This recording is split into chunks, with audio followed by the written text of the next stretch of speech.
Hello, my friends. This is Christy Shell with Zeal Coaching, and you are watching Coffee with Christy. It has been a long time, friends, since we have seen each other, and I'm excited to see you and get connected again. I've been taking a long break because we've been working on some incredible projects here at Zeal Coaching, so I'm excited to get back reconnected with you. I have been convinced to be a strong woman. I have been convinced to stand on my own 2 feet and to really not accept help from other people or let a man control my life and all that kind of thing. But I have realized that this has become a little bit toxic for me and for hopefully, maybe not for you, but maybe for all those around you. I feel like we have swung almost too far. So here's the thing. When we have this idea of toxic independence, right, this idea of not accepting help or even asking for help and then being very overwhelmed, very pissed off, and resentful, and the worst of it is to really be lonely. So many women specifically and men have gotten to this point where they block other people out, especially if you're like type A and you're kind of a perfectionist. We feel like we have to do it on our own. We own our responsibilities. We own our life and all that kind of stuff.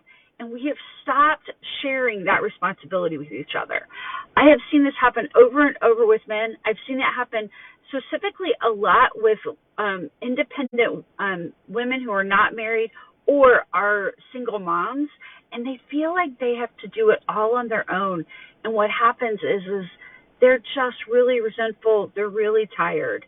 And so I want to really ask you to think about if you have swung too far on the independent scale and to think about whether you need to pull back, open up, so you can make more connections, you can be more effective, and you can take some of the burden off of yourself. I find that we do this, one, because a lot of people do have trauma. They have families they couldn't rely on as a young person, or they've been burnt too many times by a spouse or a husband or a friend or whatever, and they feel like now they have to take it all on themselves. So I feel like those are things that obviously need addressed for the underlying reason. But I feel like even for the rest of us, there have been times when we cannot ask for help because we have absorbed the message that we have to do it ourselves, that it doesn't mean anything if you didn't do it yourself, or you're weak, or even the worst, I think people believe, I don't want to appear needy.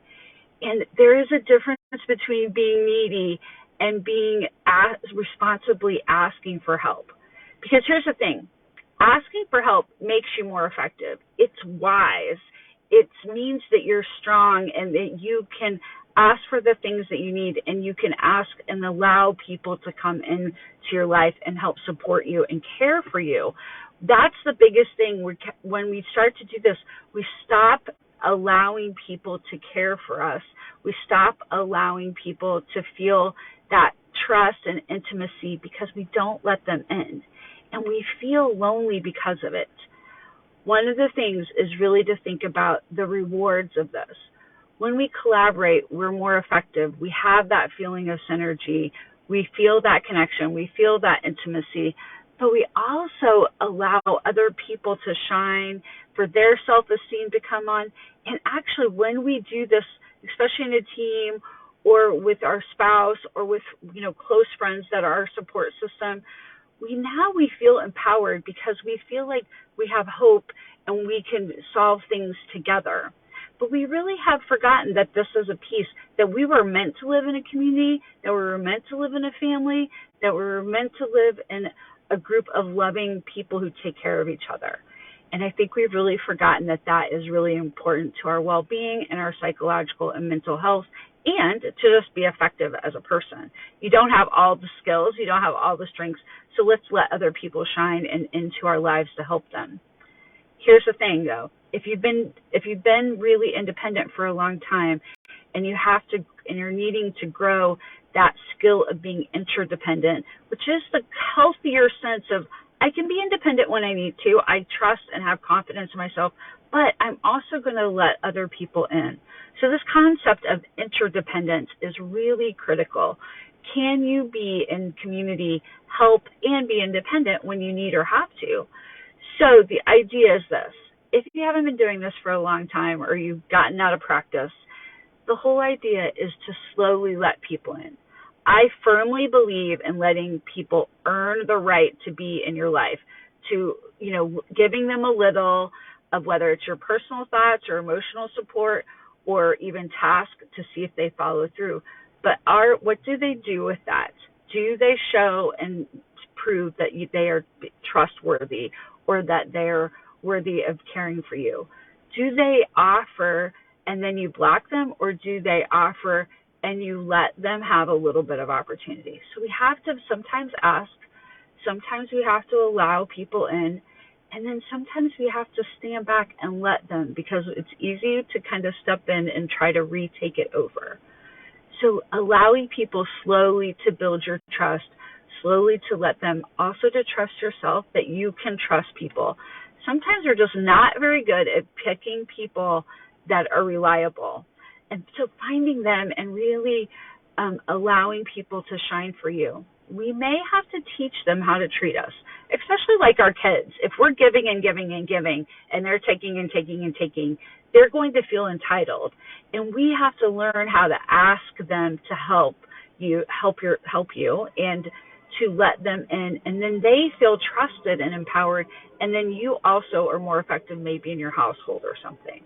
So teaching people how to treat you when they step over a boundary or they do something, to tell them, but not be offended when they offer. This is a huge piece, is that sometimes we get offended when people offer, which of course they're never going to offer again, because now you just had this negative reaction to their reaching out to offering and to helping you.